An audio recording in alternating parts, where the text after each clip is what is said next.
Jina langu ni Barongo Obadia, mbunge wa Bomachoge Borabu kutoka Kisii County. Tumekamilisha shughuli ya kupitisha muswada wa Finance Bill 2026. Mimi nimepinga muswada huo, nimevote no katika bunge leo pamoja na wenzangu waheshimiwa 44.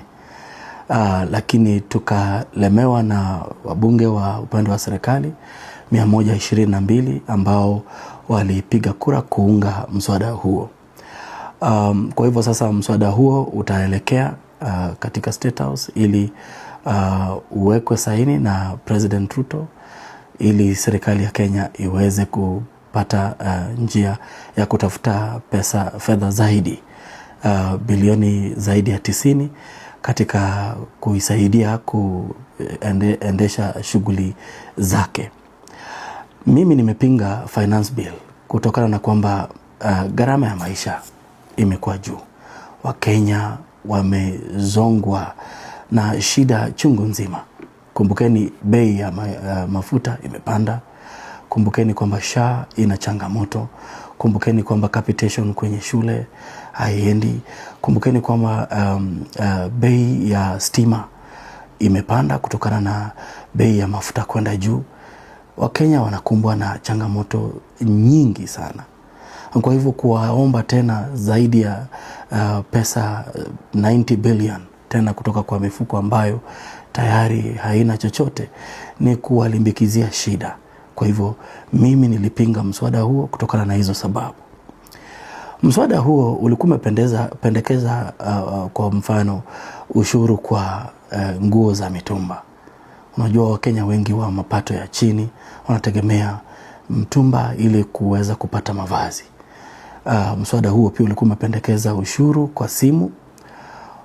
Wakati ukinunua simu ukiwasha tu hivi huwa inakataa kuwaka kwa sababu haujalipa ushuru wa asilimia 20 ambao unajulikana kama excise duty.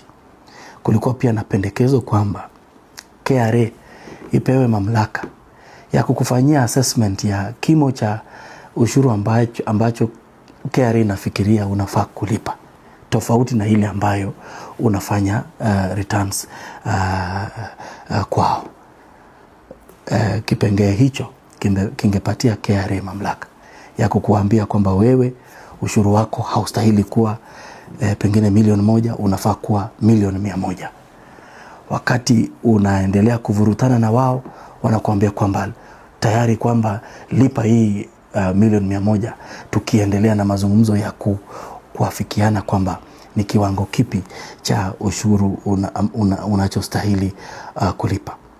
Tuliona kwamba wabunge wa broad-based wenzetu ambao ni wabunge wa ODM walipinga, wakiongozwa na kiongozi wao Bwana Junet walipinga kipengee hicho, jambo ambalo upande wa serikali wa Kenya Kwanza ulipinga, ambayo ingetupeleka kwa division. Lakini wakati tulipoenda kwa division, upande wa serikali uligundua kwamba ingepiga tungeenda kwa kura. Serikali kwa mara ya kwanza leo wangeshindwa katika hiyo voting.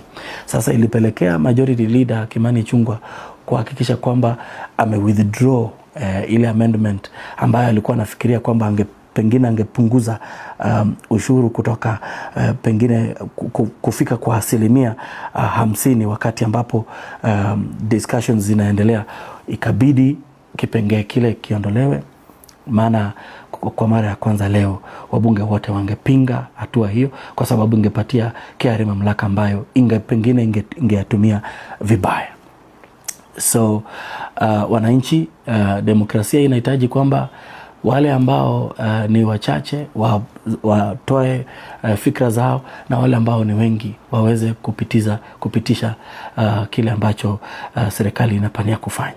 So sisi tutaendelea kushinikiza serikali kupitia kwa mirengo yetu mingi ya United Opposition na pamoja na Linda Mwananchi kuhakikisha kwamba serikali iwache kila mwaka kuongezea mwananchi ushuru wa kupitiliza, kwa sababu hali imekuwa ngumu katika nchi. Na tunaomba kwamba wananchi, wakati ambapo mswada huu unaelekea kutiwa saini, wananchi na wao mawaidha yao yawekwe pale, ili serikali iendelee kuzingatia kwamba kusikiza wananchi ni jambo ambalo ni la maana sana. Kumbukeni kwamba tarehe 26 ambayo itakuwa siku baada ya wanajenzi kusherekea ama kufanya makumbusho ya wenzao ambao waliuawa na serikali mwaka wa 2024 June 25th. Tarehe 26 ya mwezi huu, siku baada ya makumbusho hayo, tuko katika Kisii, maeneo ya Kisii na Nyamira, na kikosi kizima cha Linda Mwananchi tukiongozwa na ndugu yetu Edwin Sifuna, pamoja na Babu Owino, pamoja na Ososi, pamoja na Orengo. Tutakuwa pale kwa constituency ya Kibagendi Tuoma, Kitutu Chache South, katika hafla ya kufanya mchango wa kuempower wamama wajane, similar na ile ambayo tulifanya katika Bomachoge Borabu, tukiwa wakati huo tukijiita vuguvugu la Kenya moja. Na Nyamira pia tutafanya mkutano mkubwa pale town ya Keroka. Watu wetu na Wakenya kwa ujumla, endeleeni kutupatia support ambayo imetupatia umaarufu mkubwa, tukiendeleza hii agenda ya kuhakikisha kwamba tunasukuma hii serikali tuibadilishe, ili tuweze kuleta mfumo mpya wa kuongoza nchi ambao utaheshimu wananchi, ambao utakuwa unalenga matakwa ya wananchi ambao katika wakati huu wanasongwa na shida nyingi kabisa. Karibuni Linda Mwananchi. Bomachoge Borabu itakuwa inawakilishwa na mimi Barongo Obadia. Gusii region nzima itakuwa pale, na itakuwa mwejeje kabisa.